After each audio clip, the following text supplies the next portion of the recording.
In today's video, I'm going to teach you how to find a line of best fit.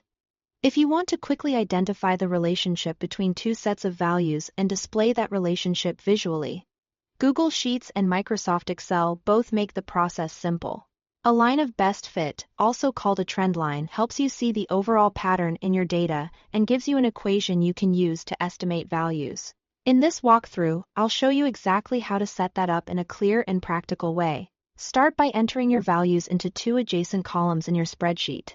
One column should contain your X values, and the other should contain your Y values. Keeping the data side by side is important because it helps the spreadsheet understand that these two columns are related. Make sure each row represents one matching pair of values. Taking a moment to check your entries for accuracy can save you from chart problems later. Once your data is in place, highlight both columns, including all of the values you want to graph. After that, go to the Insert menu and choose Chart. This tells the program to turn your selected data into a visual graph. When the chart appears, choose a scatter chart. This chart type is the best option for showing how one variable changes in relation to another.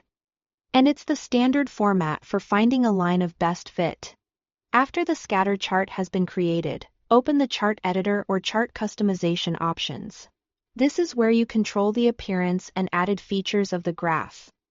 Look for the Trendline option and turn it on.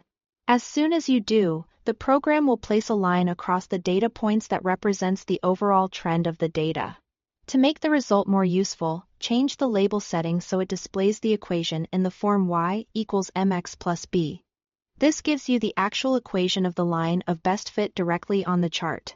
That equation is helpful because it not only shows the direction and steepness of the trend, but also allows you to predict approximate y values for a given x value.